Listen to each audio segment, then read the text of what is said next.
welcome to the Turner's Outdoorsman podcast. I'm here today with Gil and Gunnar, our social media guy. Um, you guys have seen Gunnar on all our videos and things lately, but we got a new guy in the hot seat here between us. The hot seat. Gil, what's your last name? Tell everybody that's Hernandez, Gil Hernandez. Everybody goes, they call me the Rockit. So Rockit, not with the E. So Gil Rockit. And yeah, I'm just blessed to be here. And Gil, you've been involved on the Turner's kind of pro staff or ambassador thing for the last couple years. Yes. But tell us a little bit about your history and why you're here today. Well, you're a fishing guy, right? I'm a fishing guy. Yeah, I'm also a hunting guy too. And I think that's what brought me to Turner's. A little bit about myself. Born and raised California. Loved fishing rainbow trout growing up. Had a heart, and this is kind of like the fast motion of my life. I can make a flash by it. Dad took me fishing like most dads do. Sat at Hesperia Lake, Just Ranch, raised in the high desert. So I was a high desert kid. So I played with a lot of dirt and rocks. And so I really clinged to fishing as a kid. And my dad was just there taking me fishing all the time. And I just dreamed of it. And so I had a moment in my life, in my young adult life, where I was able to start pro staffing for people. So I was with Akuma, my first pro staff job, I would say. And I wasn't necessarily doing any hardcore fishing. I was just getting to know the industry. And I think that was the most important part of my journey is knowing the heartbeat of the industry and how it works, because there's a culture to our industry here in Southern California. And I've had some really good mentors over the years. And so what happened was, while I was at Akuma, there were some team members there that were kayak fishing. And I knew that I couldn't afford a boat, so I'm like, no boat, I'm tired of shore fishing. So I was on a float tube for a while. That kind of got boring. So I got a kayak and I started paddling and that was really cool. And then they said, hey, there's these tournaments you can do. And so then I started tournament fishing, and first tournament was like the worst day of my life. It was like I couldn't weigh anything and I didn't know where to go. I didn't know what to do. What kind of tournament was it? A freshwater? It was a saltwater tournament. It was back then. It was called the Plastic Navy Series. Oh yeah, and it was huge. It was like 100 kayakers would go out and storm the bays. And I was out there in my Marauder kayak, paddling. Had no idea what I was doing, throwing baits and stuff. And I remember just putting in so much practice. And in long story short, I became the 2009 Angler of the Year. Oh wow! A couple years later. Just with all the practice. Plastic Navy Series? In that Plastic Navy Series, yeah. And then from there, I transitioned to more tournament fishing, of course. I became a top, 5 angler of that time frame. I mean, there's way better anglers now. I haven't been in the tournament game for a while. But I just remember the transfer of just that and then going onto a boat and fishing like the Saltwater Bass Series and then the Saltwater Series with Jerry and SBS Series and just really loving it, and competing with some of the best calico bass, spotted bay fishermen, sand bass fishermen on I would say in California, period. Some of these guys.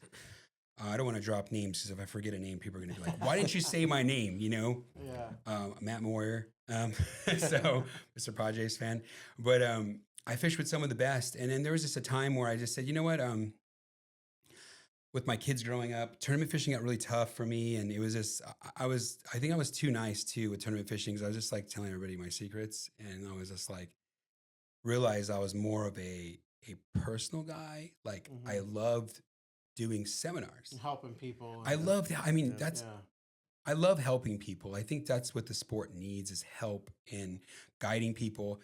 Tournament fishing is so cutthroat. It's just like, I remember going to tournaments and like having lure wraps on everything. And you're just like, it's like you're taking a state test. And it's like, you can't even, like you hang out with your buddy the day before. And like the next day you see him, you're just like, you just don't want to talk to him. And then like after the tournament, it's just like these waves of emotions that I just like, I couldn't handle it, And then I really felt like I was putting more interest in the tournaments. I was turning into like a different guy, even to the point where like, this may sound sad, but like I almost missed the birth of my son because I was at a San Diego tournament. Because it's such a hardcore schedule. Yeah. It's a hardcore schedule. And it's just like, you can't miss the points. And my wife, she's such a rock star.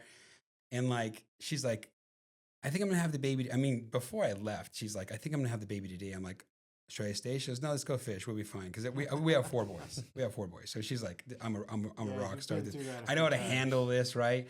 So like I'm like getting ready to launch. I'm like getting ready to fish this tournament. And she's like, yeah, we're having this baby today. I think I'm gonna like need you to come home probably real soon. I'm like, worst tournament of my life. And end up barely making it. And then like to this day, my some of my friends call me like a deadbeat dad. I'm like, so it's like, but transitioning to that and transitioning to more of the marketing side of things has really blessed me in a sense where I got to work with the industry. And that's something that I really always wanted to do was know products, know how the industry runs, know the heartbeat of the industry, know the behind the scenes industry. The best way to say it is that like tournament fishing and fishing in general is like a stage. Mm-hmm. Yeah. And you're kind of performing. But when you lift up the curtain on the stage, you see everything in the background. Mm-hmm. And nobody in the audience sees it, but you. You Yeah. know it, you see it, and sometimes people are like, I want to be part of that craziness. And it takes a special guy to do that. Yeah. And I think for me, getting out of tournament fishing was tough because even like this last week, I was like thinking about tournament fishing, and a lot of the guys, they see me at shows and like, hey, when are you coming back to the series? I'm like, and like you're basically giving your whole life for like an $800 check. And it's Yeah. like, and it's not about the money, right? And people are like, it's not about the money. It's like, I know, but your gas money, this and this and this. I mean, it's like worth like, it's not even worth it, but it's not about the money. It's Yeah, about most the of those guys are going to be out there fishing every yeah, weekend and that's the anyway, thing. And it's like during the week. I'm at a point in my life where like as I grew in the industry, and I kind of talk about the people that I've associated with, but um, prior to being with Turner's, I was with Bass Pro for 14 years, almost Mhm. 15 years. And that was a whole journey in itself, learning, the way Johnny Morris did things. And then the culture of Turner's has just been like an amazing journey for me. Like it's probably been like one of the best journeys that I've ever had because I got lost in the culture of that market. Mm-hmm. Like I was like, as big as it is, the personality and the personalness of, and I'm not trying to talk bad about Bass Pro or anything because Yeah. they're great. They do great things Sure. and they do great. But I'm just saying on a personal level for me, um, I was actually seeing with my hand raised, over all these major pros that Mm-hmm. conquer the East Coast and the Midwest. And as a name for myself here, Gil Hernandez in Southern California, I'm a strong name and it comes up every once in a while, like an ICAST or something in Florida. But being a part of companies like Pure Fishing, I've been with Pure Fishing for 15 years. Yeah. So Berkeley, Abu Garcia, Finwick, um, some of the hardcore brands that I've been associated with to be able to help with the marketing side of designing a bait. I've been on the Hobie fishing team for about 15 years as well. So I've been able to help design and help with the product of the Hobie kayak. Wow. And the shop I fish for is Pure Water Sports. We used to be called Dana Point Jet Ski. So we've been at the harbor there in Dana Point for years. And so to be associated with the shop, an awesome manufacturer company like Pure Fishing, I'm with Ram Trucks, I'm with Hobie Polarized, I'm with Torpedo Motors, I'm with Gear Keeper. I mean, the list goes on and on and on. And today we're talking about Promar Ahi. Yeah. And that is one that have been with me. The guys at Promar they've been family over the years. And we've helped do so many things for our community as far as hoop netting. And that's what we're kind of talking about today is hoop netting Yeah. and how the culture of hoop netting's changed fishing as our seasons coming up here soon are going to get started. And how the products at Promar and Ahi, whether it's our jigs or our hoop nets, have actually helped people. So that's kind of my journey Mm-hmm. with the industry. I know I could probably write a stinking book about it, but I've been doing it for a while, and I just I love it. I love it. I do miss tournament fishing sometimes, but I think the cost difference and the engagement that I have with people and people on the water. And if any of you guys are watching, you know me. I love just doing life with people, and I love helping people, and I love just directing people because I just think for me, I've been so blessed to get a chance to do this, to wake up every morning, to see a sunrise, to see a sunset, to shoot ducks and doves and fish and do all this in beautiful Southern California. Yeah, it's a gold mine for sure here to live in SoCal. I know we, as gun guys, we frown on it sometimes because of all the rules and changes and restrictions we have here. But when you talk to guys out of state, they always go, "How do you do it? How do you live there?" But Mm. you really look and where we're based at here in the Inland Empire, we're close to the mountains. We're a short Yes. drive to the water. We have tons of lakes, so there, you could be duck hunting one day or Yep. saltwater fishing the next, and Yep. Yep. big game hunting in the mountains. I mean, Mm-hmm. and it's not like you're driving 8 or 10 hours to do it. Yeah. We're centralized here in the Inland Empire. You could drive a couple hours and be you could be bear hunting. Oh, yeah. And literally you could go bear hunting one evening and the next morning Yep. you can go be catching saltwater bass or Yep. largemouth bass. So it's pretty amazing thing to have here at our fingertips. And I think that's why Turner's Outdoorsman thrived over the years. We have a big market of people here in SoCal, and there's a lot of opportunities for those Yeah. guys to get outdoors. Definitely. What we've seen, I've been in the industry, and the guys on social media have seen me around a lot. I've been here almost 30 years. And I feel like what we've seen over the years is there was a lot of different segments of outdoor sports that people were um, kind of ingrained with by their parents or their grandparents, and they got used to whether it's fishing the Sierras or saltwater fishing or long range fishing or like dove opener. We're here in September shooting this, and they kind of go hand in hand, right? Dove opener is always Yeah. September 1st, and then we see the hoop net opener a short time after that. But um, you see these guys that are just used to it's almost like just a thing that's ingrained in their DNA, right? To Mm. get out for these Yes. special events that happen every year Yes. down here. But we also have seen over the years, I've seen a decline in that. I Mm. feel like it's a generational thing, right? And you're starting to see it kind of leave these guys' DNA. I Yeah. remember Mm-hmm. Gunnar and I were talking the other day Yep. with the Sierras. He's a big Sierra fisherman too, and we. I remember being in the stores. I started as a part-time tackle guy in our West Covina store on Francisquito 29 years ago, I think. Um, and I remember guys coming into the store and like in that Sierra opener time frame, Oh, yeah. right? Like in March or April, and we'd see guys come in with 15 ultralight reel spools that want 2 pound or 3 pound Mm. maximum on them all. And we'd be selling out of treble hooks and every lure you can imagine, whether it's Thomas Buoyant spoons or Met spinners or whatever different lure, Panther Martins. It was just a huge market. We Mm. sold a ton of Berkeley power bait. I remember Oh, when yeah. I remember when No bait. dip came out. Like Yeah, the remember dip, the yes. garlic dip, The green one? the trout dip. Oh, gosh. Yeah, it was crazy to see like the response in, but we had all these people coming in, and a lot of it was a certain age group you'd see, but I Mm. think at the time I didn't really pay attention to that. They were just customers coming in, and you talk to them and going all over the Sierras fishing, right? And they bring their kids, and it's been a thing that they did with their dads and their Yeah. grandparents. But unfortunately, it seems like the last 15 years, 10 years, we've seen a decline in that. Yeah. But Gunnar and I were talking, and the tackle buyers, it seems like there's a big resurgence happening there, which is Mm. really neat to see Absolutely. Yeah. that it's growing again. I know locally, all the local lakes with the trout plants and all, like we talked about, the desert lakes and things like that have been really strong over the last few years. But I know we've had some ups and downs with stockings and things like that. But overall, that market stayed strong, and I see a lot of youth in that market. So it's good to see them going back to the Sierras because that's Yeah.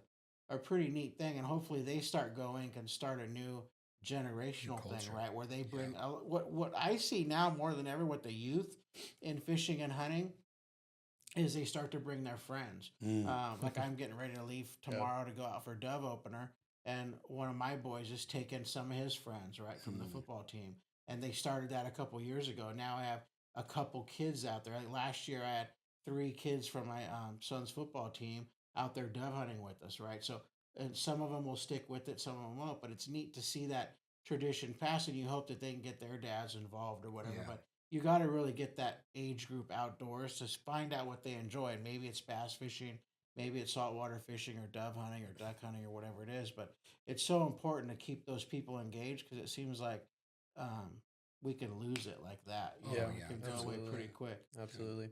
I But think the biggest thing just with the age group is social media is helping that too. Yes. yeah, for People will sure. be scrolling, Yes. and then next thing you know, they're like, "Oh, I see this guy. He's in Yeah. the harbor slaying spot. He's like, I want to go down there. What do I need to do?" Yes. And then get into the kayak thing, float tube thing, or even just going down to like Yeah. the state docks.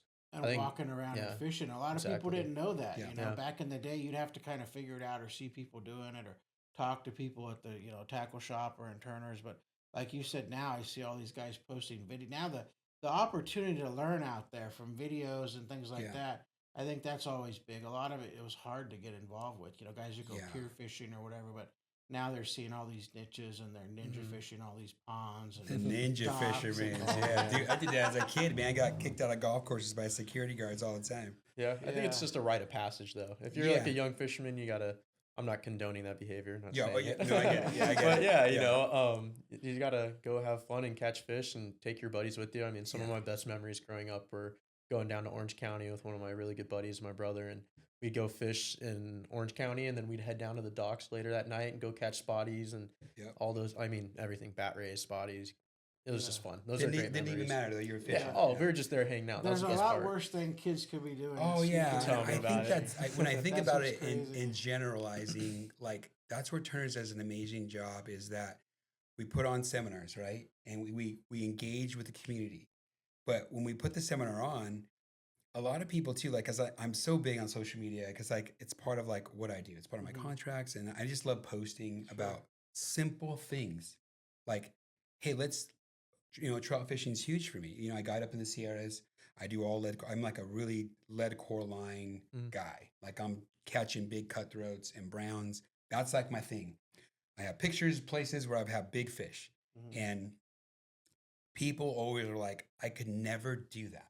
Like, I'm just not good enough, right? Mhm. Because the problem with social media is like people say to them, like, you're not good enough, you're not smart enough, you're not pretty, but dang it, nobody likes you, right? And it's like, it's not true, Yeah. right? It's like, it just to go out and catch a rainbow trout, you just need like three things, Mhm. like you just need good line, a sinker, and a good hook and some bait, and like, it's just someone educating people to do these things, Mhm. like, hey, you don't have to buy a $10,000 kayak Sure. with Yeah. front facing sonar. Sure. Like, we were doing it out of a float tube and Yeah. slaying it. Like, you go on off road, buy a $25 float tube. Yeah, Like, just yeah. and as much as we want to promote, like for me, I want to promote my brands. I want to promote Torpedo Motors and Hobie kayaks, but are you prepared to spend $7,000 to get on the water? Yeah. And some people are, and kudos to those people. But the people that don't, you have just the same shot Sure. as the guy that has that, right? And it's something they can work into. They can try it out and see what they like. But I think that education and educating people was what you've been good at. I obviously run all the marketing here at Turner's, and a few years ago, the guys in the tackle buyers came to me and said, "Hey, we got this guy we want to bring on board as an ambassador, and he does seminars for us now." And I go, "What seminars are you doing?" I think you've always done the hoop netting side, Yes, right? hope netting. So Yeah, we couldn't think of a better guy to have come in here at being the month we're in and really take a deep dive into lobster hoop yeah, netting. yeah. Let's do It's it. one of those things that I think there's a core group of guys that are addicted to it, and it's a Mm, big deal. And I think there's a lot of people that have no idea yeah. that it even exists. So um, let's take a deep dive into that. So hoop netting, for those of you who have no idea what it is, every September, and I think it's pretty rigid. What is it? It's like it opens midnight the second. Yeah, like 6 o'clock on a Friday night this Yeah, year, and it's like, yeah, there's like all lobster. The good thing about crazy thing about lobster, I'd say the cool thing, there's a lot of regulations. yeah, Mhm. A lot, and people get scared of it, and I think that's they shouldn't be scared of it.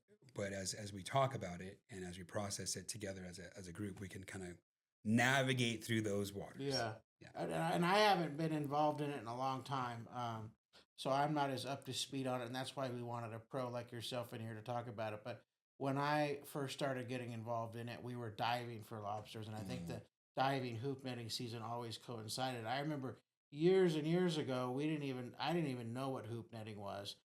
Turner's didn't really carry much hoop netting equipment, and I talked to some buddies, and we'd be out diving for lobsters, and they'd bring their hoop net and sit on the boat because they weren't divers, and they'd be hooping and doing okay sometimes.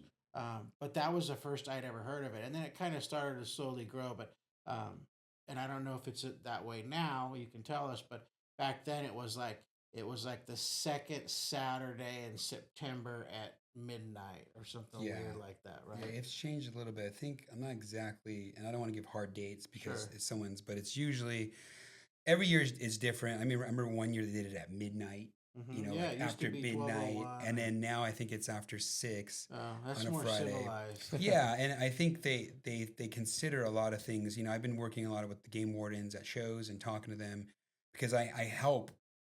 I'm one of the main resources for Mhm. this thing, hoop netting, and so we have to be sure they want to protect divers. They want to protect people in the water. So they like, man, if I have a midnight opener and there's divers out, like, is it going to be like someone going to get killed by a pro? There's like all these Yeah. things that you think about because the sad part is that when people go out hoop netting, they just don't know what they're doing. They go, they don't spend the time or the resources to invest into themselves, to learning the regulations or learning how to rig. And unfortunately, it could be very dangerous for people around you, especially with the rope extending out, the Mhm. buoy is not properly marked. And I think every year I hoop different spots every year, but there's game wardens running around. I mean, the game wardens love their lobsters. I tell Mhm. people this all the time. And you would think that they jumped out of a helicopter that night out of Afghanistan, Mhm. full optics, all blacked out, and they're out there to help you, but they're out there to regulate as well. Yeah, I think for some reason that season, I don't know if it's because it's condensed or it's because it's under the cloak of night. I don't know what it is, but I agree with you. It's always been a pretty heavily Yeah, restricted or controlled or enforced segment of yeah, fishing. yeah, The contact I've had with fishing game has been around lobster season yeah, versus when I'm out bass fishing. I don't think I've ever been on my bass boat at Paris or Diamond Valley and had a game warden roll up on me and check my license and my CF numbers and my life jackets and all yeah, that. But it seems like every time you go out on the water yeah. for lobsters, They're there. um, they're there. Hmm. They're Yep. at the launch ramp. So it's really important that people listen today and also do your own research, talk to the guys in the stores, get the regulation books, read on the internet, whatever you need to do to be up to speed because they are out there. You will have contact with our Department of Fish and Wildlife officers, making sure everyone's doing the right thing because there is Yeah, strict rules on limits, the amount of nets you can have. I mean, there's a bunch of stuff we'll get into here in the episode.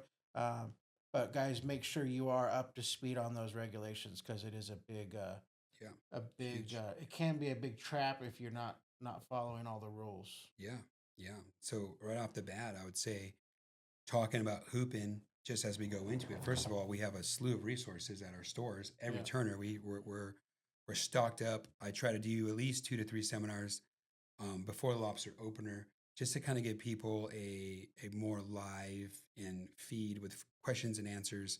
But we're fully stocked on scents, Promar gear. But first thing you want to do when you go hoop netting, if you want to guys crack into this right away. yeah. Let's Yeah. let's Yeah. talk about the concept real quick. So a lot of people that don't know what hooping is. There's people that are going to see the podcast episode listed and they're going to go, "Oh, it's hoop netting. I know about hoop netting." They're going to read it, and there's some people that may just stumble on it and want to Yeah, kill time while they're driving to work, right? So hoop netting, for those of you who have no idea what it is, they probably the first thing that comes to mind is you see like deadliest catch crab traps, right? Or yes, you've Yeah. maybe seen something on TV where these guys are pulling up these big square traps and with Maine lobsters in them, right? With lobsters with big claws on them, and seeing that side of it. But lobster here in claws. California, in Southern California, really, because it's predominantly a Southern California thing, right? I don't know how Yes, far the lobsters go north. I don't know if it's like Point Conception or yeah, something like that. where the break is, but up in NorCal, and now we have a bunch of stores in NorCal.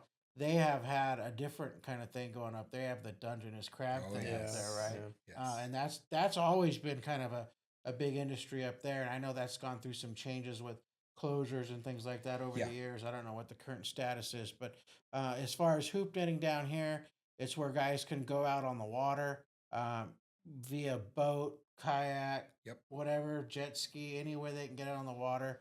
I've seen guys do it from the pier, yep, different things, and drop a hoop style net. So it's kind of like, if you've never seen a hoop net, it's like a big hula hoop on the bottom connected with it's like a mesh bag, if you will, with a big hoop net, like a hula hoop on the Yeah, bottom, nautical and net, then yeah. a smaller hoop on the top, Yep. and then it has like a bridle or harness Mhm. rig on it that then you attach to line with a buoy, just like you see on TV, right? Yep. So, and guys get real creative with their buoy sets and Yeah, oh, things yeah. like that. We'll talk a little bit about that. But the idea, guys, is you put some different types of bait. Guys, they make all kinds of bait traps, bags, tubes, all kinds of things, which we'll talk about and get into. But basically, you throw some bait into this hoop style net, you drop it over the side of the boat, get it on the bottom, and you just let them soak, right? And this Mm. is done primarily in the evening and into the nighttime, all night long. A lot of these guys will do it. The lobsters crawl into the nets and are feeding on this bait. Then you come back and pull it up in a manner to kind of keep them in there. They're not trapped like a commercial trap or like you see on TV. They can get out if they Yeah, if if they you need to, boogie and yes. you do the wrong thing, which we'll hopefully get some pointers on how to do that. But when you hoist your net up to the boat, hopefully you have a couple lobsters in there. Yeah. And which make obviously, I don't know anyone who doesn't like lobster. I Yeah. think Yeah. Kyle, our Yes. tackle buyer, is the only guy that doesn't like lobster. I think everyone else loves it.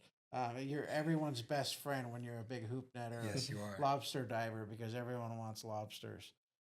So let's take a break real quick and we'll come back and we'll get into the nitty gritty of Southern Yes. California lobster hoop netting. Awesome.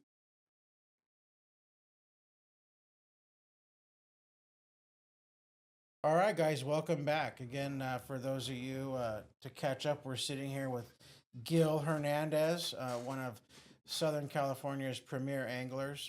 We heard a little bit about his background in tournament fishing and how he got into the side of the business he is now, which is really a ambassador and pro staffer for a lot of brands, and he does a lot of really great work getting new people out there on the water and whatever type of fishing it is. I think you're really a master at a lot of different things. So pretty cool to have you here today. Well, as we mentioned, you've been a pro staffer for a long time, Yes. and Turner's has been a big supplier of Promar products to the market here.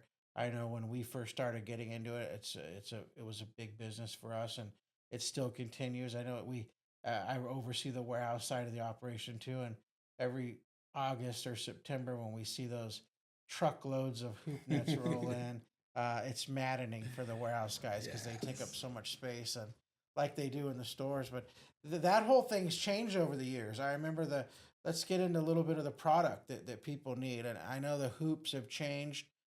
When we first started, like I mentioned before we went to break, you'd have that larger hoop and the smaller hoop. And there's a lot of rules, like we talked about, right, with regulations. Like those things aren't just by accident, right? You can't have a 10-foot hoop and a 5-foot hoop. You have to have a X number inch hoop on the bottom Yeah. and an X number inch hoop on the top.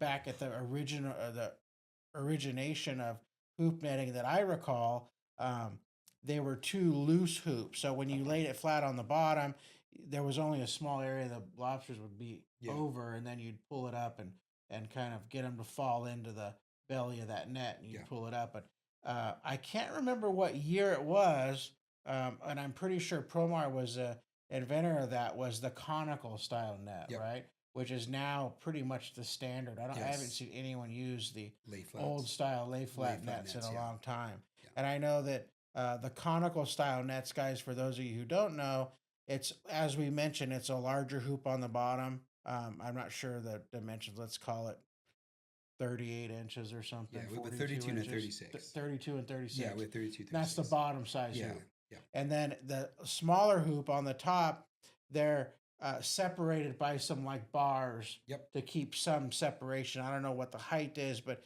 basically, when you put your baits in there, the lobsters crawl up the sides into that hoop net and kind of fall in. They can still get out freely, and that keeps them legal in California. That design is very specific to what Yes. we can and can use here. But I know there's been even debate about that style net. I remember years ago, Yeah. Ben over at Promar had a headache trying to keep that viable because Yes. they were so successful, right? You Yeah. know, the new conical style nets are the way to go. If those of you out there listening, you've done some hooping and you have a set of old nets on your boat that are old school lay flat nets, I can tell you right now, you'll see quite a bit of increase in success by moving to that new 100%. conical style net, 100%. which has been around a while. It's not too new, but when you've been doing this for as long as I have, I consider it new. Yeah, and we've gone through at Promar different product designs as far as lay flat nets, and then we had our a collapsible nautical net that you actually could move the bars down Oh, and okay. lay it flat, and just, it was like more of a storing issue. But now Yeah. we have the net that we actually proud ourselves on is our ambush series nets. Hmm. Those are the blue series nets, and they're 32 to 36 inches. We have XL heavy. We have nets that are way into the 20-pound range for the islands, so people no longer have to use chain and weights and stuff. And then we have one of our nets, I think it's the XL, is 14 pounds. I got to do my homework again. This is the first podcast all year on lobster, so I'm like brushing myself up with the catalog. But Steve and Ben and the team at Promar we just constantly are pouring into the the market as far as what people want, Hmm. and a style of net that they want. And you hit it right on the head. We have our ambush series nets, a best selling net on the market. And coming up here, Turner's Woos has great deals on them, especially right before the lobster opener. So get those lobster nets. And there's a bait pouch on the net that Hmm. we have at the bottom. But unfortunately, with our seal problem here in Southern California, and people just loving them so much, they're just everywhere, and Yeah. so we have to get away. We have to find a way to get away that we can no longer use the bait pouch. So what we do is we go to our seal bait cage, Hmm. and then we have regular cages as well that do work in certain areas. And those seal-proof cages, those are the so people can understand what that is. It's like a ABS plastic, Yes. kind of like a PVC pipe. Hmm. I don't know. They're probably 4-inch pipe Yep. with caps on it. Hmm. It comes with some wire to keep the caps Yep. around, and then you can put bait in there and put it in the trap, and the seals have a harder time Yeah. crushing down that plastic Yep. and getting that bait. And it still has holes drilled all over it, Yep. so The the scent. scent and whatnot can get out and draw those lobsters in. And it's been really the standard now after we've realized that the seal thing has become a problem. I think it took a few years for the seals to catch on to the hoop netters and what Yeah. they are, but I think they look forward to it every year They now. do, and it's funny you mentioned that. So like seals, I swear they have thumbs. So we came out the seal bait cage, and the way we designed the seal bait cage was basically for it not to be open, right? Uh-huh. Like, and so we have a lot of people that go out. And I talk about this in my seminars. They go out, and our seal bait cage has plastic clips at the end of it. So you Uh-huh. basically clip it from ring to ring. We have a ring at the bottom, and you put bait in it and you throw it out, and people are like, "Hey, I've been pulling up my bait cage." Like you said, the sea lions go to Harvard University to learn how to open a seal bait cage. So um, this seal bait cage doesn't work, and so what's happening is if you were to hold you at home, if you were to hold your seal bait cage in your hand now and it spins, right? It spins on a wire. It moves back and forth. So there's slack in that wire. So what you got to do is you got to clip one end to the trap, and then you wrap this side through the steel ring, and then you clip it back to itself on the metal or on the steel cable. What that allows is it allows all the slack to come out of the seal bait cage. If you just put your seal bait cage straight on the ring, that seal bait cage is going to shift back and forth, and what's going to happen is going to allow those caps to come off. Mm. And so the way we designed the seal bait cage, we designed to have no slack inside the canister of the seal bait cage. So that's just one little tip that people are like, Mhm. oh, that's why, because the slack is what gets the device open. And we've been better about screw capping it and doing all this stuff. Like I said, these sea lions go to Harvard University to learn specifically. They take an elective on how to open the seal bait cage. Mhm. Yeah, yeah. Yeah, they're a nuisance, and they've been a nuisance not only for the lobster fishermen out there hoop netting, but even the regular fishermen. I know we sell the HDP 50 like Umarex launchers, the hardball shooters, the yes. seal deterrent, and At first, I'm like, what? These fishing tackle shops are carrying like the HTP 50 from Boomerex. Berna makes a launcher now. It's a little bit higher end. That are like a self defense launcher, right? And then I hear all the tackle stores are selling them, and they're selling them to shoot seals. And I was like, wait, that can't be legal. Yeah. But sure enough, it is. I think Yeah. NOAA put out a formal document saying that if you're being harassed to I the like the word level where you harassed. need to do it, Harassed by a seal. you can whack those things with an HTP 50. My father in law was all into hooping. It was like his dream to go out on his boat Mm. and catch lobster. So I got him all the gear, and he would always be reading about the different baits. And it's like he'd ask me, and I'm like, man, I don't hoop anymore. I don't know. Yeah. I'm not a hoop guy. I'll ask the guys at work. But what have you? I've heard salmon heads. I've heard mackerel. I've heard squid. I've heard just about everything you can Yeah. stuff in those seal-proof bait cages from Promar. What is your go-to bait? So right off the bat, my go-to bait is always going to be a fresh bait.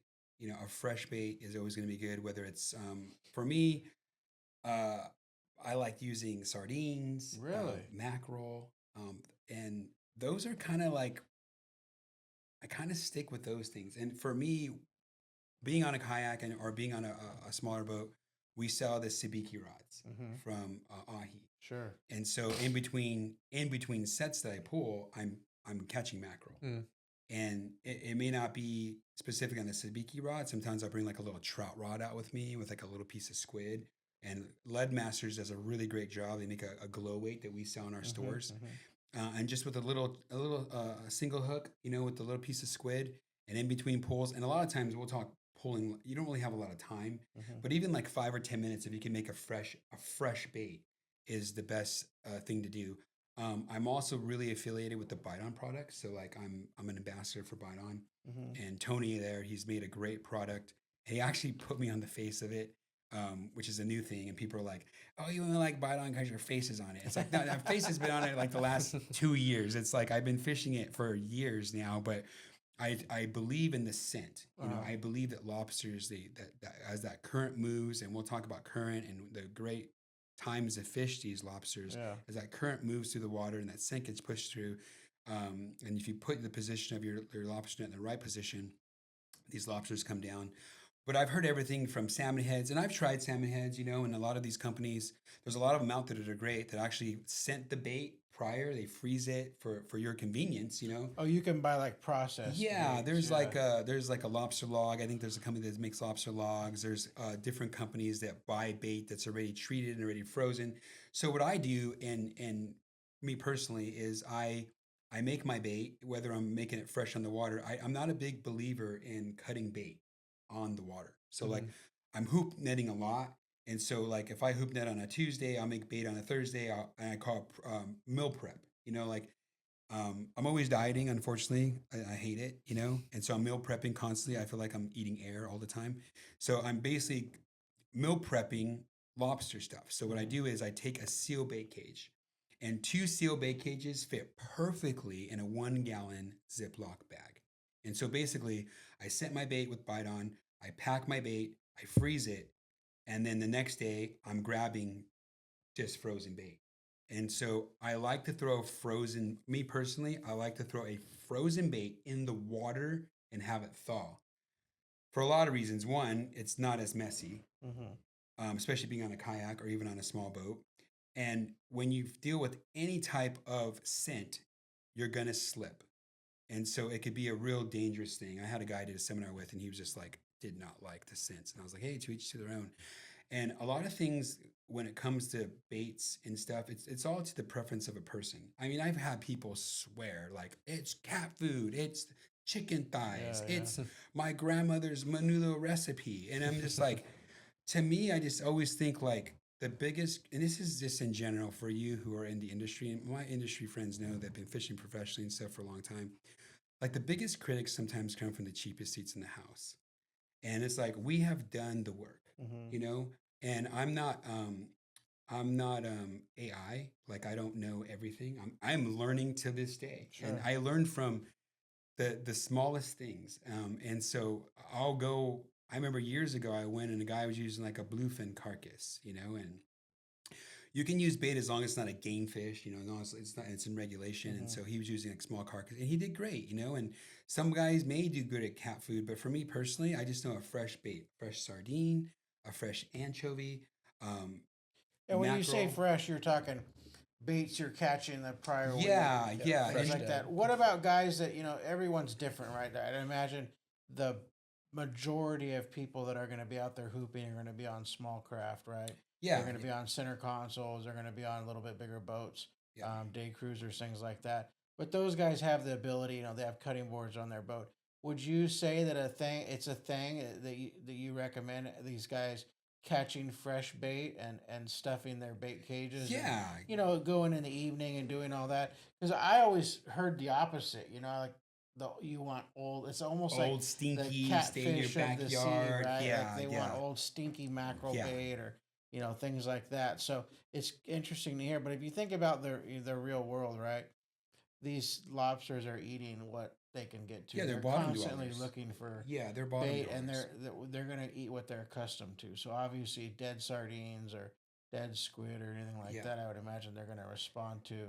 Um, and I don't know, the physiology of frozen sardines that have been frozen and processed for 6 months or yeah, stuff you get fresh, but I'd imagine the fresh stuff's always better yeah. if you have the luxury of being able to go out and Definitely. catch bait. Guys, the average customer listening to this, the guys getting out there learning, they might not have the ability to be out on a Wednesday and catching bait and then going again hooping on Friday and things like that. A lot of these guys maybe only go once or twice a year. They're doing it on, Friday nights, Saturday nights, things like that. So they may not have the time. But one thing that shifted quite a bit, I've been surprised to hear guys that have adapted. Um, to where they're going out, in the evening. They're doing some calico bass fishing. They're fishing the break wall or doing a little bay fishing, whatever. And then they go out and start putting their hoops out kind of in the late evening. Yeah, yeah. Um, There's a lot of charters that do yeah, that. Yeah, and then fishing, going around, maybe fish a little bit more, and then go around and start working their trap line a little yeah, bit, after sunset, or they wait an hour. We'll probably get into the details on that, but let's talk. We've talked a little bit about bait. We've talked about the actual hoop nets themselves. Um, One of the things that people probably need to know more detail on is um, the time of day, right? The yeah, time of day is a big deal. yeah. You guys, you got all your gear figured out, you got your net figured out, you got your bait figured out. What time of day do guys that, it's not a daytime thing, right? No, no, it's not a daytime thing at all. And I think this is where it gets real technical because in my seminar, I could do it. We used to do easily like a 2 hour like lobster seminar, Yeah, yeah. because they're nocturnal. They like to come out at night, and so usually we're dropping our hoop nets, and there's homework that needs to be done because one, you need to know the tide. You Mm-hmm. know, lobsters are a lot like a calico bass. I say this in all my seminars. They need food, structure, and current. Mm-hmm. Okay, that's what they need. They need food, structure, and current. So you're going to be dropping on structure. And it all depends on the current. So you're going to need some type of water movement, So it'd be pointless to go out on, say, sunset is at, you know, 5 o'clock, but the water's not moving till 7. It's like, I mean, do you really want your bait soaking that long, with no movement? Me personally, no. And then there's another thing is like it's not just current. It's like because you have your tide movements, you have your incoming, your slack, and your outgoing, and you got to know all those and be savvy on those. So I always tell people be savvy, like try to be a surfer and understand tide. And then the second thing, if you want to be a really good hoop catch and lobster fisherman, hooper, however you call it, you need to know moon phase. Mm. And so the phase of the moon, like when the moon rises and when the moon sets. And because you want to hoop on the darkest times of the day. Now, this is very important for things like Catalina Island, fishing like Dana Point, open water Newport, fishing areas like that. When you start talking like Long Beach Harbor, stuff that already has light that the lobsters have adapted to, the moon phase doesn't really play a key into those things because those lobsters have adapted to that environment. And I would have like I said, I've seen it. People are like, man, I caught the biggest lobster of my life in a full moon, and I've seen it, But a full moon is a bright moon above, or it could be a full moon with an overcast where you don't see any moon, And so they naturally don't like to be preyed upon. Like if we were playing like hide and go seek, and like it's easier to play it if you don't want to get caught at night than if you play it in the daytime, right? Because you're a sitting duck, and so we are not the only thing that eat lobsters. They get preyed on, and that's why they come out at night. I mean, if they didn't, we'd be catching them in the daytime. And so, can you catch a lobster with the full moon? Yes. Like I said, this is fishing. This is not like, it's not like you can write a book. Like I think the thing is people come hoop netting and they're like, I want to know how to do everything perfectly. And I'm like, well, when you go to Las Vegas, like what's the perfect slot machine? Yeah. And basically that's what we're doing. Yeah. We're putting a quarter in the machine. We're dropping a hoop net. Okay. We have the machine that's our favorite machine that hit so many times, right? And we're dropping it. And what are we doing? We're pulling the handle. And when we're at a slot machine, we don't just say, hey, I'm going to go to the casino and I'm going to go win $50,000 right now. Yeah. Right? Yeah. We drop the hoop net and we're saying, and the excitement of the hoop netting, this is what gets people coming back, is pulling that net over the boat, right? And everybody's like looked over because they want to know if we won the jackpot. Sure. And that's what gets the heart fluttering, right? Yeah. And then they don't get it, and then they don't just say, oh, we didn't get a lobster. Let's just pack up and go in. No, they say, you know what? We're gonna stay out till 3 a.m. because we're excited, right? Sure. And so I think that's the part where when you think about bait, as we talked about, when you think about placements and stuff, and we can talk more about placements, but time of day, I think culturally with a lot of hoop netters, they just like to be out on the water, especially at night. Like there's something about like men being out at night. I don't know what it is. It's just like we're out at night, man. Like everybody's asleep and we're awake. It's like, and they just enjoy it. And catching the lobsters are a bonus, but 100% time of day is going to matter on your tide and your moon phase. And so anytime I plan a lobster guide, especially if someone's going out for the first time, I'm going to plan them like a month out because I'm looking at the moon phase a month out. I want a new moon. A new moon is the darkest part of the night because that's, for me, is the best chance for them to get that lobster.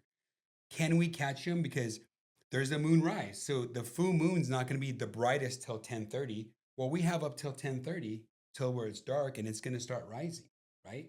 And then it's bright. So a lot of guys, they say, oh, I caught lobster on a full moon. Well, the thing is, they're done hoop netting and they look up on the dock and like, oh, it's a full moon. But they didn't realize that it had to rise to that occasion.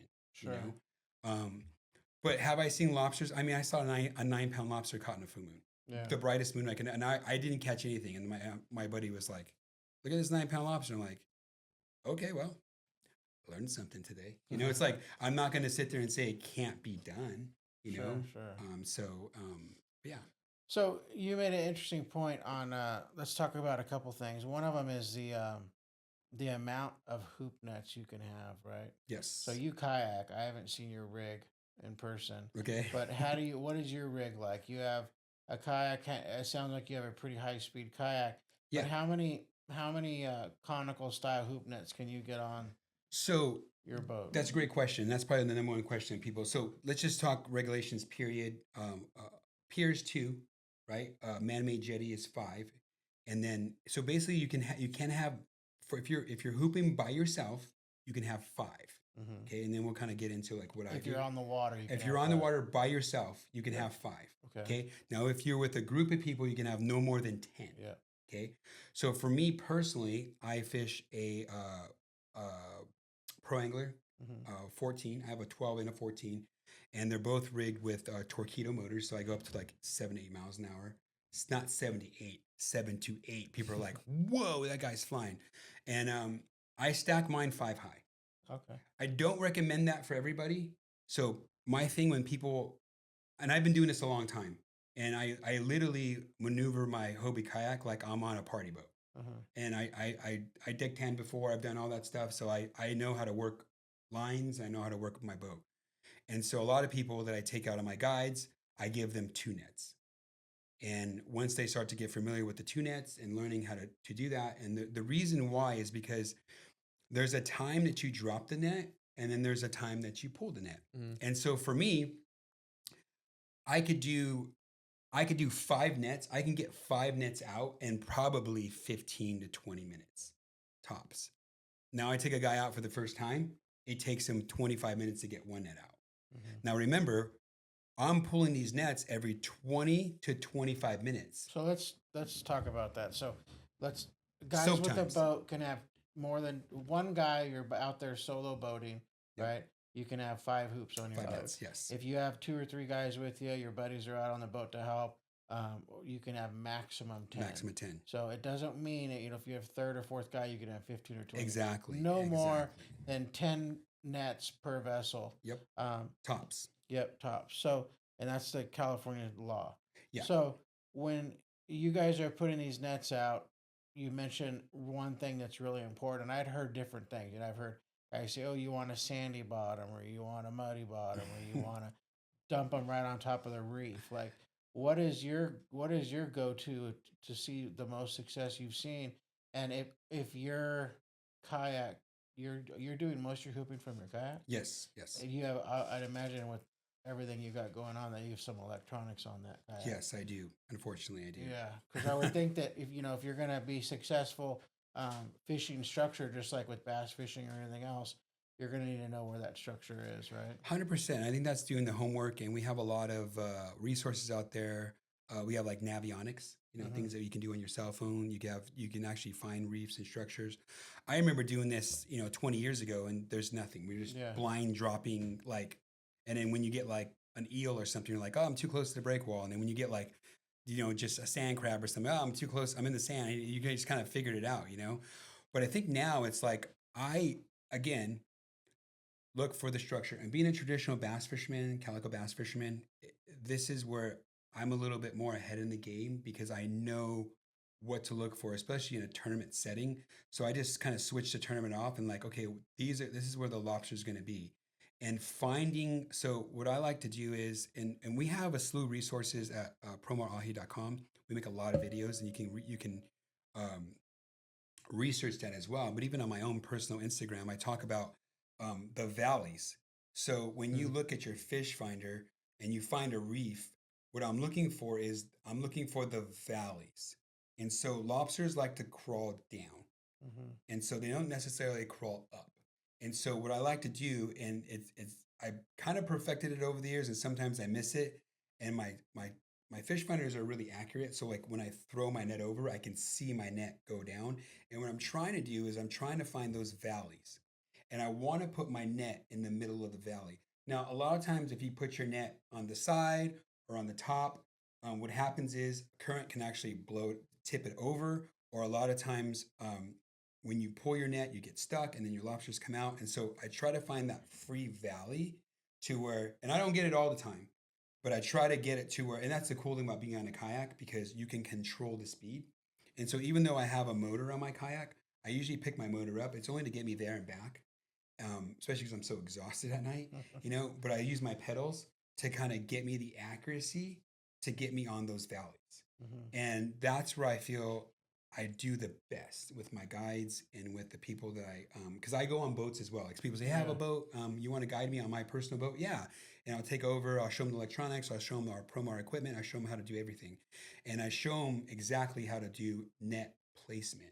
Which is so super important. It is the most important thing. To be honest, and the reason why I thought this was such a good topic to start with our first fishing podcast is it's a pretty technical thing. A lot of people think that, and I think there was probably, again, I'd been around a long time, and I remember there was years where you could pretty much put some nets together and go out and dump them in Long Beach Harbor and get lobsters, right?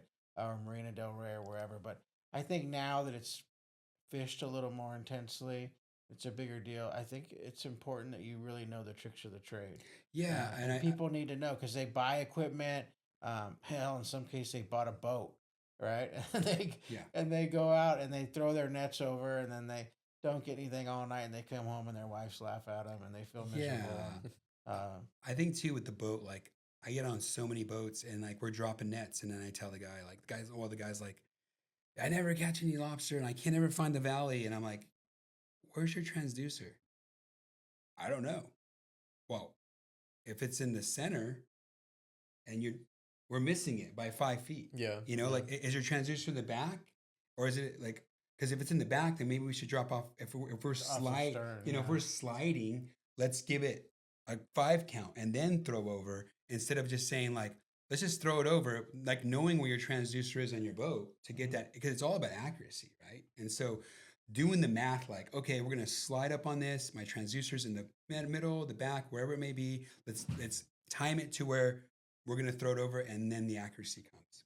Mm-hmm. So Yeah, I think it's super important tip there, guys. Is make sure you know where you're getting these nets down, and you prefer that type of rockier kind yeah, of reef structure. What uh, about the break wall? I know I when I used to lobster dive, the break wall is one of our choice yeah, my places. I break remember. wall is probably my go-to mostly, but if I can find a reef, and then knowing And are you too, setting just at the base where the sand meets the break wall, or where do you? I like to. It all depends, and it depends on the season. You know, like at the beginning of the season, I'm really hooping in some shallower water. Later Mhm, part of the season, I'm hooping in some deeper water.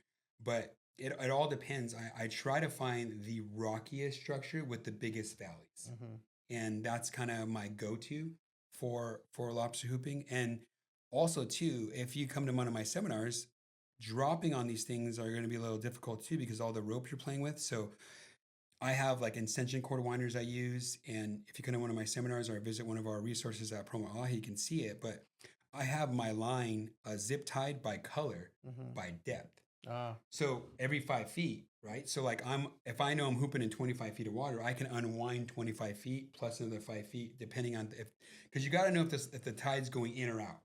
Because if it's going out or whatever, you don't adjust your buoys right, you can lose your buoy or you can really hurt somebody with extra line. So you need to adjust to the tide, and then you can actually tie off so that when I'm throwing my buoy out in those depths, it's already set. mhm, I'm not like fidgeting with it, you know? mhm, And so I can have my buoy set to 25, 30 feet, 40 feet, whatever they may be.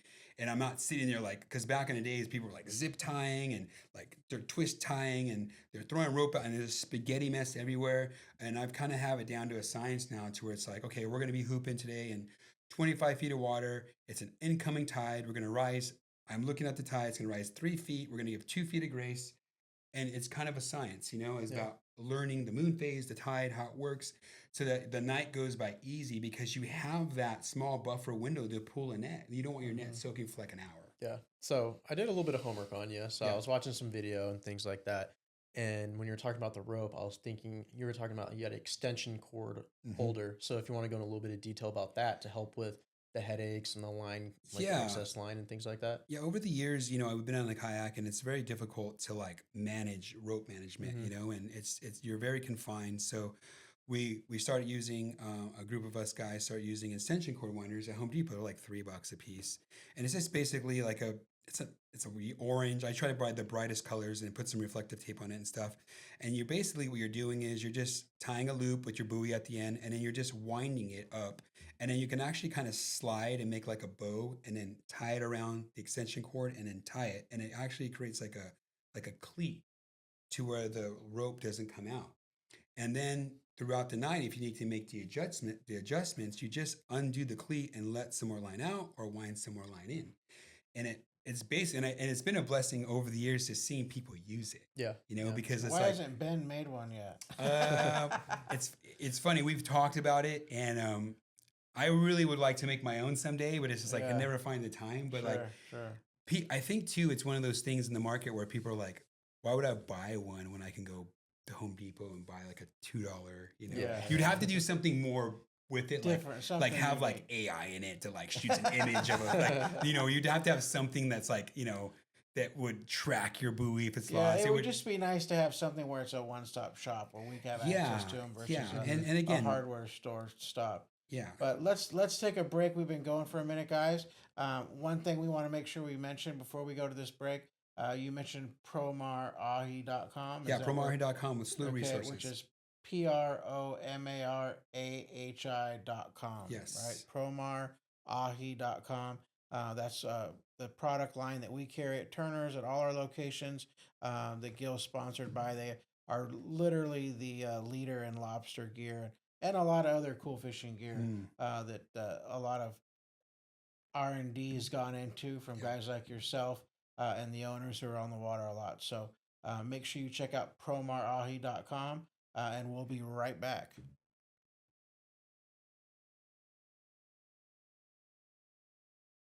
All right, guys, welcome back. We're here with Gil Hernandez, the hoop net professional, getting into the nitty gritty of lobster hoop netting in SoCal.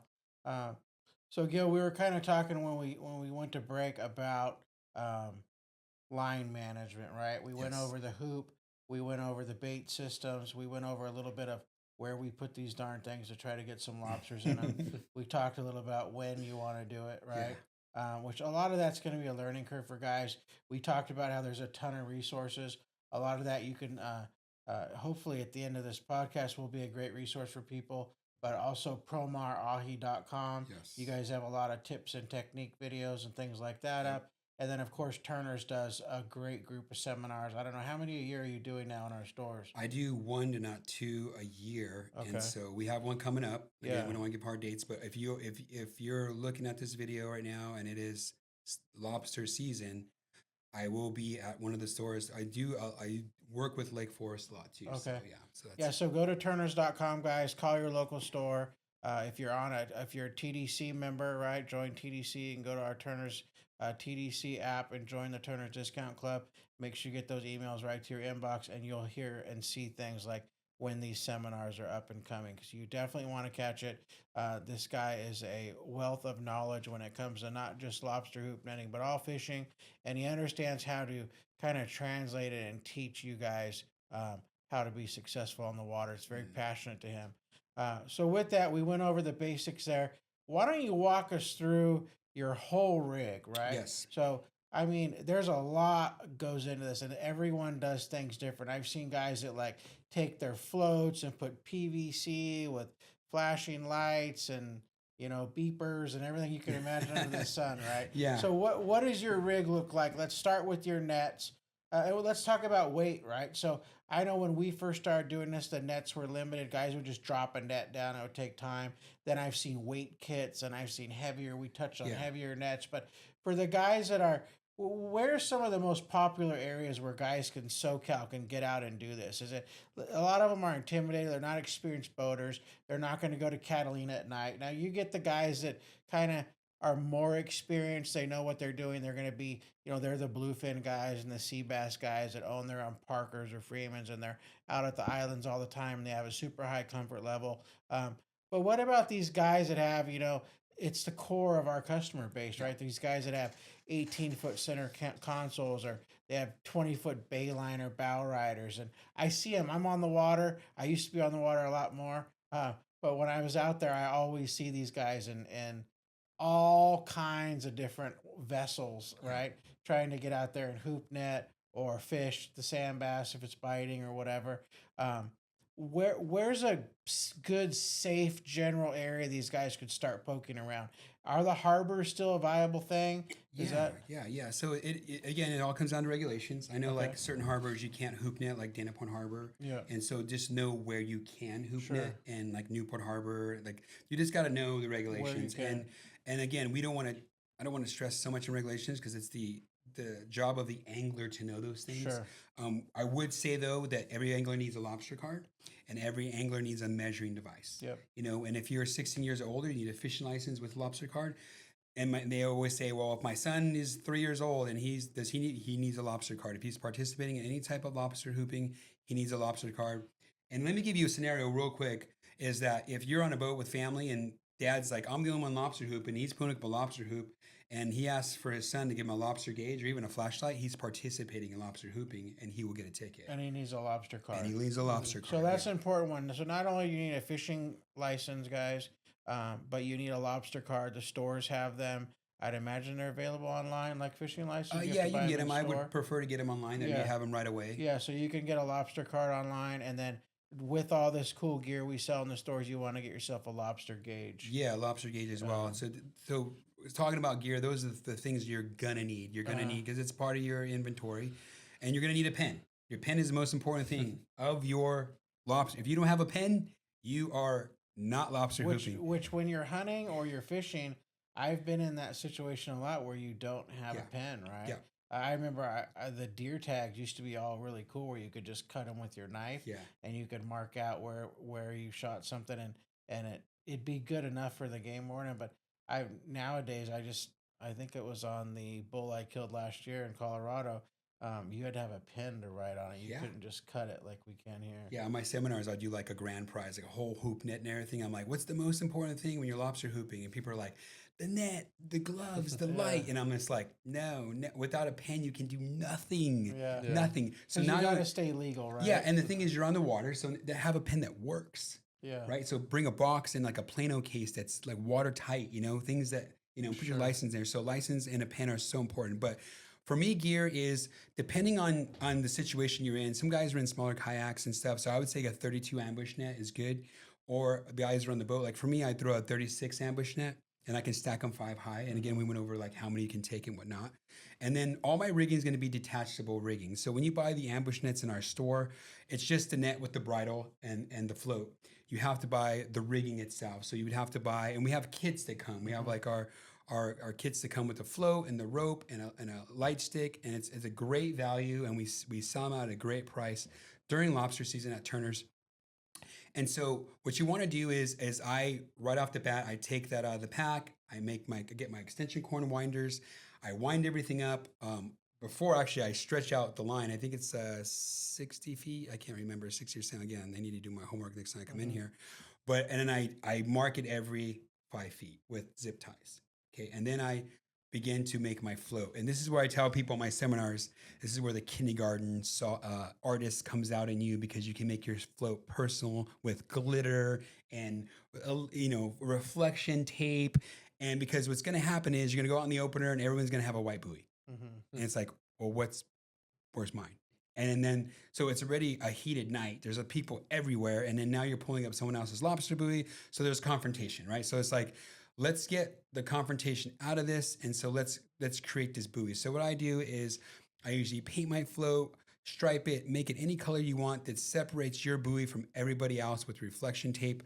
And I like to put reflection tape on it again. And in your kit, you're going to get reflection tape, because if that light stick does go out, you can find it with the light. Now remember, it's not necessarily for you to find your lobster buoy. It's that so someone doesn't run over your lobster buoy and harm themselves in a prop or something like that. Because again, people mismanage their lines because they don't know how to read tide, and then they put like 50 feet of line out, and there's just like line everywhere because they know that the tide was going in. And so these are the things that the people need to realize. Well, So I think it's not only the title thing. I'd imagine these guys that are new and they buy these kits with 60 feet of rope, right? And they go into Long Beach Harbor or wherever they're going, and they, in let's say 30 feet of water, Yeah. and they bait their net and throw it over and drive away, and they have 30 feet of slack Yeah. line floating on the surface, right? Yeah.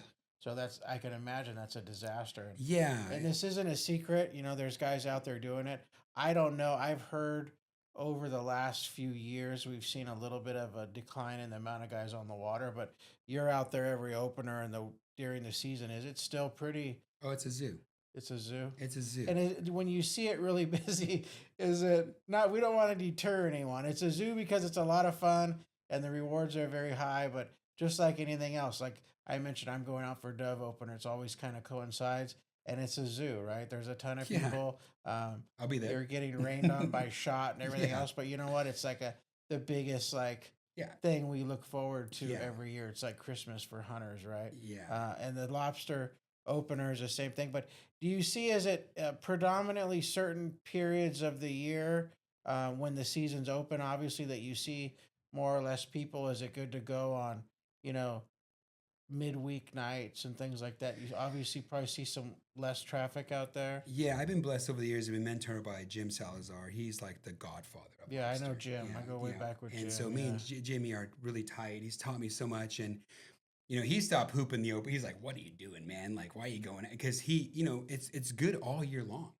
But it's the hype, like you said. It's like it's like a rite of it's like the passage duck to open. get I go to out the there duck and- opener every year. I go to the dove open. It's a culture groundedness, and we go and we kind of go with the chaos, and we talk about it around coffee the next day at work. But hooping, people just lose interest in it. Like they get into it for a couple months, and it declines. Like people just don't go anymore. And those are like the best hooping times is like mid-season to the end season. And especially that's when the weather starts to roll in, because these lobster like a lot of dirty water. And right now we're seeing an increase in anchovies and squid. So the water's a little more colored, you know, and so we really feel this year is going to be a great season Oh, that's for good to hear. lobster. And so all year is good, but back to the rigging is just like the float. It's like identifying your float, drill the hole with the light stick. And again, everybody does things different. People put different reflectors on there. But all I ask is, and people in the seminars I do, is just make your buoy different, you know. And I have a system where I mark my buoys 1 through 5, you know, or 1 through 10 if I'm on a boat, because now I can document how I pull them up. Because what you're trying to do is you're trying to spread your buoys out and your nets out, and you're trying to find the lobster, right? And so sometimes the lobsters are confined to one small area. So if you know like number 1 and number 6 aren't catching lobster, or number 1 and number, say we do 5 nets, say number 1, number 5 aren't doing lobster, but like 2 or 3 are doing really good. Like you can actually take 1 and 5 and put them by 2 and 3. Mm-hmm. And so that's by doing homework. Mhm. Like if you have a number system and say, because if every float's white and you're like, man, we got 5 lobster out of this one. Well, where was it? Yeah. Well, they're all white, Yeah. you know, but if number 1 and number 5 are doing good or whatever, and then you can kind of do the math and say like, you know what, guys, like the outside buoys aren't doing good. Everything in the inside is doing good. So at the end of the night, what you kind of want to do is to have all your buoys like piled together In one group. Yeah. because you that's how you find them. And that's by documenting. You're in your head like, oh man, number 1 buoy got nothing for 2 pulls, but 3 and 4 are killing it. So like, why would you keep 1 and 2 and 5 on the outside corners when you need to pull them in? And so the float's important, the rope's important, of course. The ambush net's important, and then you have your gloves as well. You know, it's a wet night. You don't want to handle these lobsters. They'll you know, again, for the people that are out there that never done it, there's no claws on them. This is California spiny lobster. People are like the claw. You know, do you ever get you with the claws? I'm like, no, that's not. Different time, They'll different get you with place. their tail a yeah, little bit, though. yeah. They grab you with the tail. It's like a big, tight handshake. You know. But you want to have gloves on, you know, to do that. You want to have a headlamp on, and you want to have foul weather gear on, like whether it's water pants, especially if you're in a kayak, you will get wet. So you're gonna get wet, and I always tell people to have a towel. I'm a big fan of like the Plano products, of the watertight cases. I keep a towel and a dry bag or a watertight case. So at the end of the night, I could take my lobster card out of the Plano case and dry my hands and have a dry hand. You know, that's the thing. Everything's always wet. Mm-hmm. And of course, a lobster gauge is one of the most important things, and several. If you have a boat or a kayak, I can't tell you how many times I've lost lobster gauges. So I usually carry a lanyard around my neck or a gear keeper. I'm with gear keeper, and they have like these retractable things. You know, a lot of gun guys use them too, where I have my lobster gauge on them. Because I can't tell you how many times where like I've had a lanyard around my neck, and like either like the lobster try to take it, or I'm trying to be around my neck and I try to measure the lobster with the lanyard, and I just go to throw the lobster back, and the lobster grabs the lanyard, and there goes the lobster gauge. And so now you're out in the water without a lobster gauge. Yeah. So not just have one lobster gauge, but have a few on the boat. Like you can never buy enough, right? Yeah, because you're pretty much done fishing if you lose. You're done one, fishing. You know? No, Someone you're done. drops one overboard or whatever, you're done fishing. So you want to make sure you have plenty of those on the boat. Yeah. I would always have a backup somewhere. Put it like on your boat key or something like that, so you have that spare. And so you guys understand what that is for those of you who are new to this. Just like any type of fishing regulation, the lobster has a minimum size, right? So we're not out there pillaging the sea. That measurement's taken from the point of its nose, kind of. Yeah, it's the main part of the body. Yes, what's it called? The carapace. Carapace. Yes, it's so carapace. It's 3 That's and a the quarter. main part of the body. Like when you twist the tail off a lobster, it's that body part, right? The part with the eyes and the front end with the antennas. And this gauge is kind of like a U-shaped thing. Yeah. Kind of like a gap check, and if it fits inside that, it's not legal. It needs to be over that. What do you know what the actual length is? It's 3 and a quarter, and so it's 3 1/4 inches. And this gauge is an easy way. They're usually made out of aluminum, I think. Yeah. And it's a real easy way to check them to make sure you're legal, because that's a big deal, guys. You don't want to be. I know sometimes it's tough. You know, you get out there, you're new to this, and you end up with a night doing a lot of hard work, and you end up with some that are right on the line. Like, I would not play around with it, because you can bet that the fish cops will be at the boat launch when you come back. Yes. So I would not play with this. I would make sure that you use that gauge and you know how to use it properly, and you check all your lobsters. If you're Mhm. fishing with other people and you're the captain or vessel owner, I would make sure you're monitoring every lobster that comes into your boat, Yes. goes into Yep. your live well, 100%. and that it's completely of legal size. Yes. Yes. It's an expensive ticket you don't want to get. So Yeah. talking about the fish cops and regulation like that, could you go a little bit more about the lobster card and what you need to do once you harvest lobster? Because I know it can get a little tricky, and Yeah. if you forget, you can Yeah. kind of get in some deep water as well. So you have to document right off the bat before you push off to the dock. And again, we have resources on this at Promar. You have to document the day, the time, and the gear, the type of gear that you're using. When you When go you in the cannot water. participate in any lobster hooping Okay. until you date, the day, and the type of equipment you're using. When you're diving, using the flat nets, rigid net, whatever type of net you're using, and then you're on your way, right? And then so at the end of the night, and this goes to too, if you decide to move locations, you have to document again. Yeah, you can't leave. You can't just leave. And so and you have to document your lobster. So say I'm fishing Newport and then I want to go fish Dana Point. Well, I have to document Newport. Well, I didn't catch any lobsters. I don't need to document. No, you have to write the number 0. You will get a ticket if you come in and you tell the game warden, how was your day? He's going to be nice to you. It was terrible. I didn't catch any lobsters. Let me see your lobster card. Well, you didn't put 0. You get a ticket. Okay. So you have to document everything. So let's talk about that. At what point, when you literally put your boat in the water and you get your buddies and you're idling out the harbor, you should already have your lobster card filled out. Yes. And say where you're going, Yep. whether And then- it's and Dana then- Point Reef Yep. or whatever area you're going to be hooping. And Yep. then as you get legal lobsters on board, are you meant to like pull a net, measure them all, throw back the shorts, No. say, I got 2, throw them in the live well, and go write 2 on your card? Yeah. So you update it as you go through the night? No, or- so you would do it when you're done with Okay, your lobster. when so you're done for when the you're session. so basically as you're pulling up your nets. So like say we have 5 nets out and we're done lobster hooping, okay? And now we're pulling up our 5th net. Our 5th net is on the boat. We're dead in the water. We're documenting our lobster. We got, Fred got this, you got that. We start our boat and now we're in transition. You're good.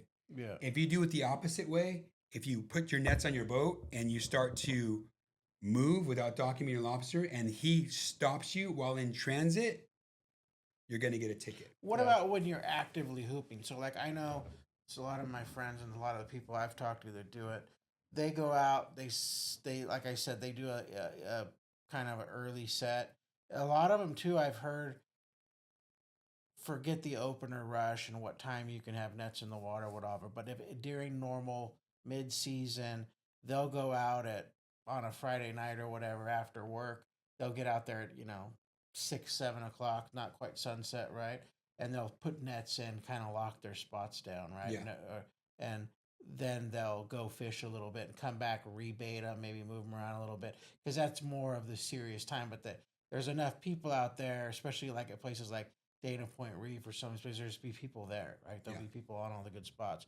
But when you do a set, and let's say you go cruise around, fish somewhere a little bit, whatever, and then you come back to your set to run it, you may do that 3 or 4 times that night, right? Oh, yeah, if not more. So do you have to do it only at the end of your The lobster total end, fishing? yes. Unless you're going to be like, hey, guys, let's bail and go to Newport Exactly. and run to a different harbor or whatever. But while you're actively fishing an area, you don't have to update your card. It's when you're completed fishing. And then there's a in that 2-part. area. So there's a 2-part question to this question you gave me. Okay. So you cannot legally save your spot with the ambush net before the opener.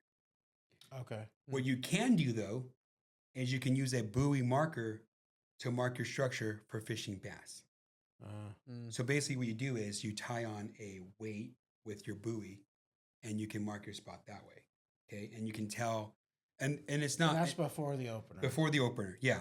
And remember, your nets can only soak for a maximum of 2 hours before they're considered abandoned. Oh, really? And so that's the law that we talked about up north. Okay. That's the entanglement law we talk about up north with the crab opener. And what happened with the net, with the entanglement with the whales, is why we as Promar as a company have done really well up north, because you're no longer to soak your nets for a longer time. So now they have these trips where they do rock fishing with Dungeness crab because you have a 2-hour soak time. Mm-hmm. And so any net, people say, oh, I'm gonna leave my net out there for 3 hours. Now it's considered abandoned after 2 hours, and the proper people can pick it up and take it. Wow. Okay, so you're doing, and what do you mentioned earlier? You like to let things soak. What, 20 minutes? You said. Yeah. So for me, especially It probably takes you to run the loop, right? yeah, I'm pretty quick at it. Yeah, You know, yeah. so I could pull up a net, I can bait it all within like probably less than 10 minutes. And are you changing your baits if you're, let's say you, let's finish the gear. So we got the gear handled. Yeah. We keep jumping around a little bit Yeah. because there's so much info. There is a here. lot of information. So yes. we went over the net, the baiting system. We went over the bait. We've talked about the setup where you have a kit, right? Where you have your rope. You want to have rope management, whether you use an extension cord winder or if you're zip tying it or twist tying or whatever. You want to make sure you only have the amount of rope needed for the depth you're fishing. Yeah. We talked about buoys. We talked about marking your own buoys, right? Mhm. So is that pretty much? Is there any other No, it's tips and the equipment side of things? The equipment You need gloves. You need headlamps. headlamps, gloves, foul weather gear, and like We I talked said, about lobster cards, lobster things like cars, that. lobster gauges, and I think everybody does. Like my good friend Will, he has a great charter that he does, and he's one of our pro staffers at Promar.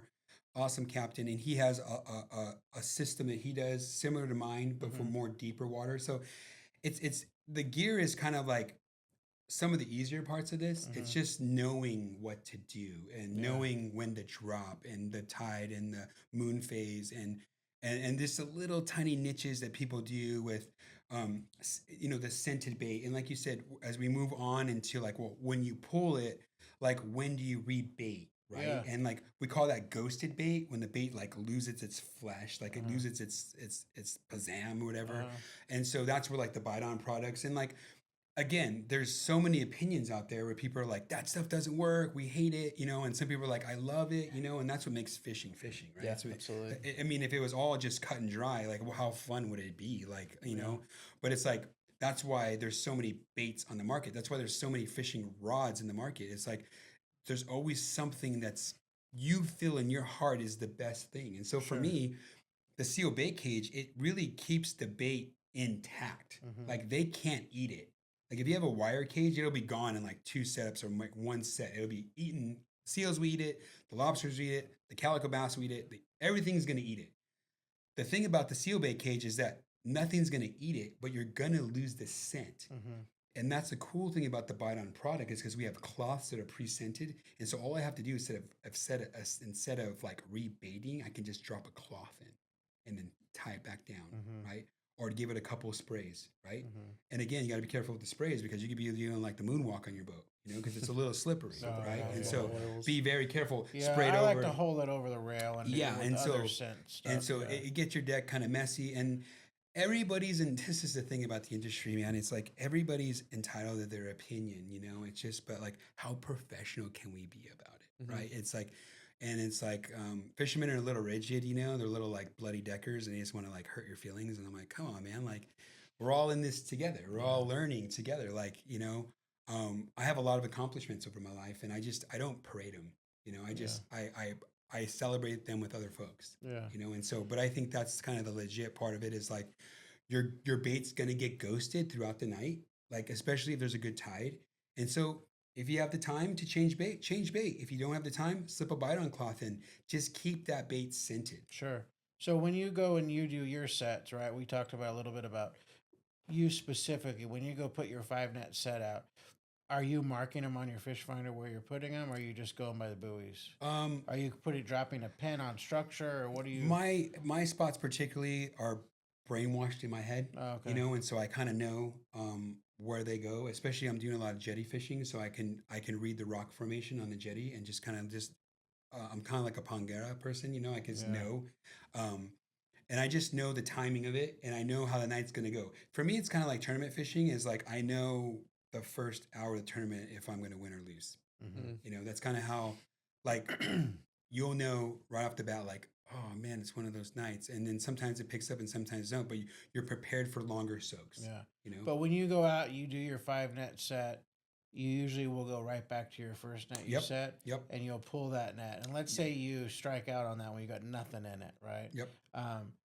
we usually drop it back down and soak more there on one of your spots, or do you like to move it a little bit? I wait a couple sets. Okay. I wait a So couple you do sets. a couple sets, let it get time, Yeah. soak time.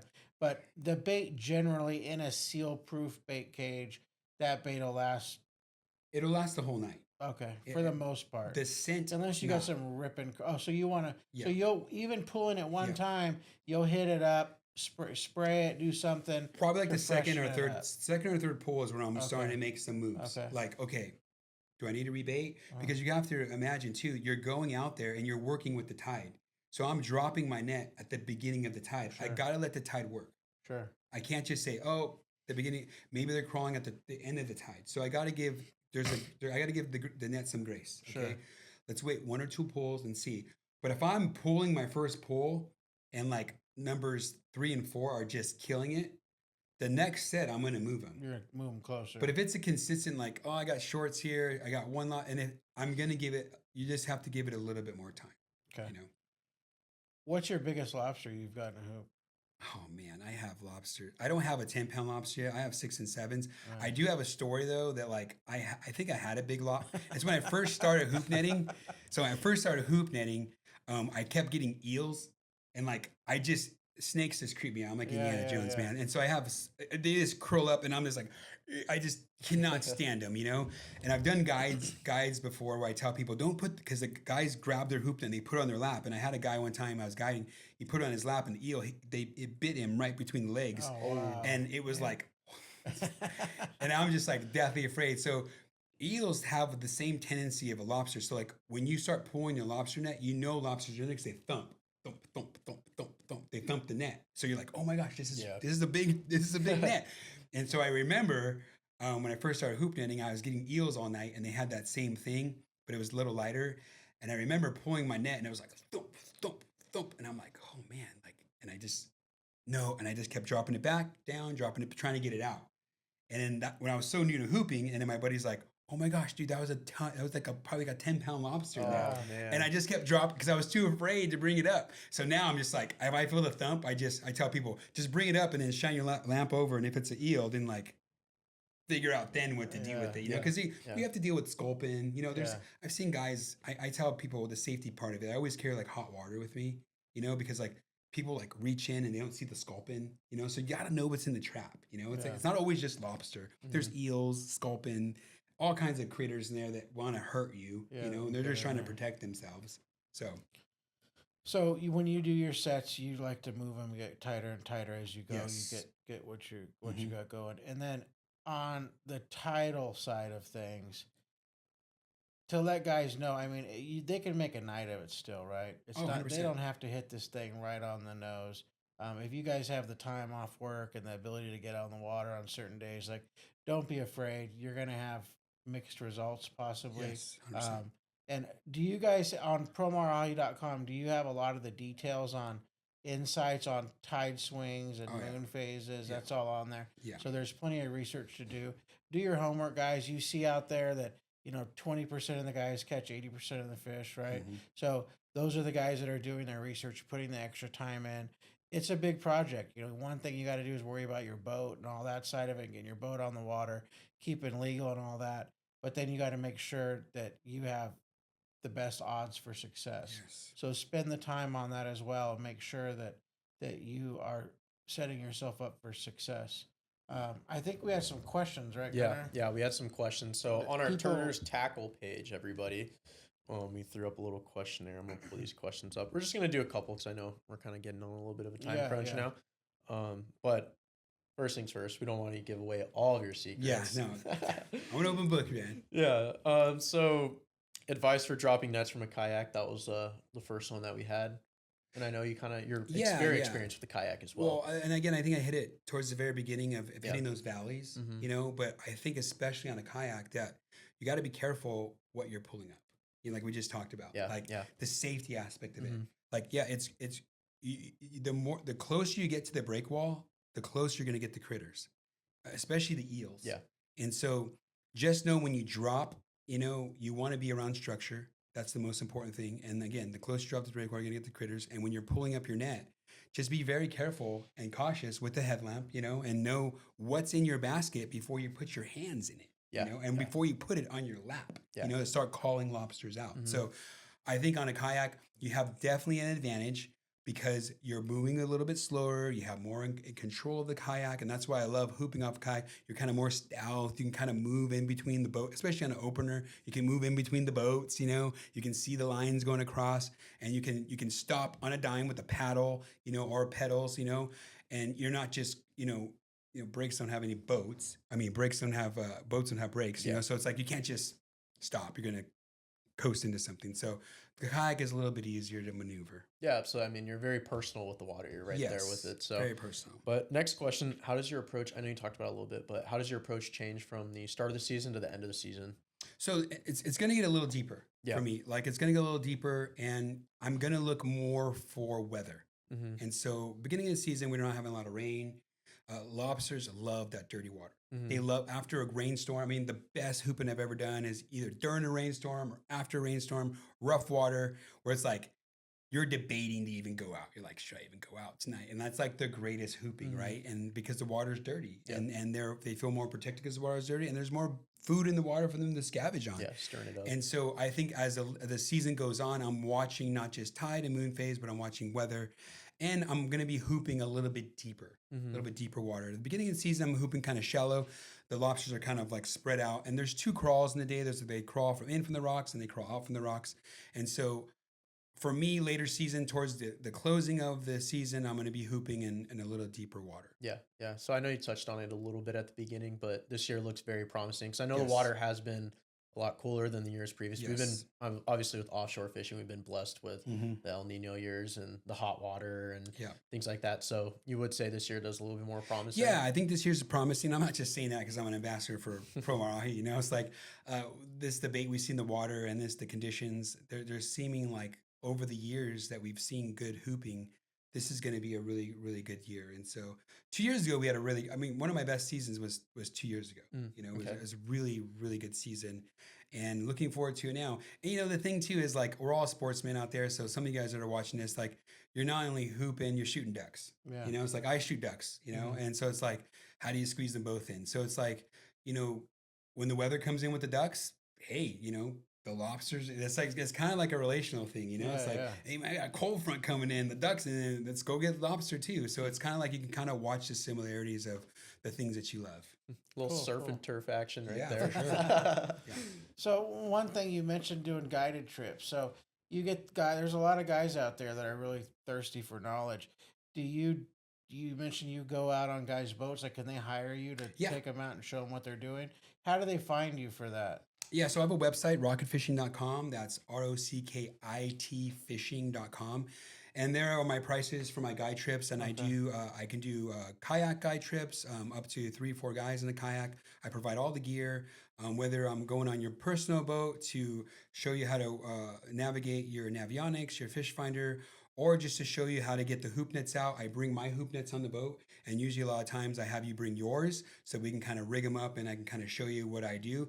And it's more of like homework on your boat. So we will do hoop netting, and some guys just want to go hooping, like they just want to catch lobsters, and we can do that.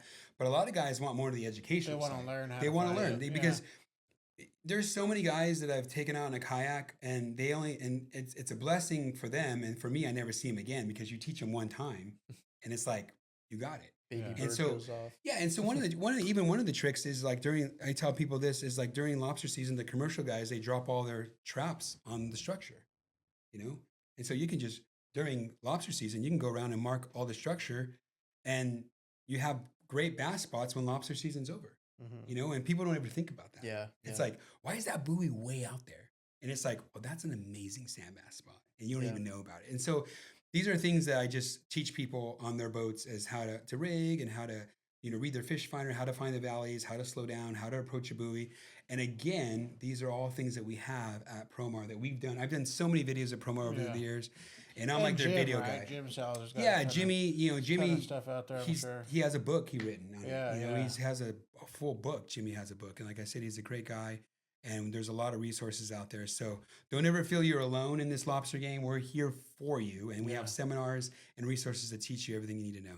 And the guys in the stores, we got a lot of stores, a lot of resources out there. I'm sure there's a number of guys in the stores that have experience doing this and have spent a lot of time talking to customers who are good Mhm. at it and new at it and getting them pointed in the right direction. So make sure you stop by the stores. We have plenty of gear as usual. Yes. We pride ourselves in stocking up on all the Promar gear early in the seasons to make sure we have it for the opener, and we'll carry inventory all the way through the bitter end. I think we covered a lot, right? I think we got it Yeah, all. yeah, and Yeah. too, and I was gonna say too, I do on the water reports and stuff, and on my social media. So if you want to get me on social media, Facebook or Instagram, I'm just at Gil Rockit, and that's GILROCKIT, and always posting when the next seminar is, doing Yeah. in-store stuff and just on the water stuff. If you just want to hear a story or a glimpse of me for a second, not that you want to see this ugly mug, I'm on there, and I also have promo codes on my website as well for Bite On Sense and all the promo stuff that I do as well. That's awesome. Awesome. Well, I can't thank you enough for coming in today for our first podcast. Mm. Everybody out there listening, thank you very much for listening to our episode. We really appreciate it. It's new for us. Hopefully, it was good content. Mm. Hopefully, it was not boring and was exciting to listen to. We plan to do a lot more of these. We're going to mix up between fishing, hunting, shooting sports. You'll see a little bit of it all. I think one of the next things we're going to do is go over in a week or so here. We'll go over kind of a Turner's history, right? Yep. I think it'll be a good listen. We'll talk about what's going on and where we came from, and that should be a good episode. So, again, thank you all for tuning in, and we will catch you next time.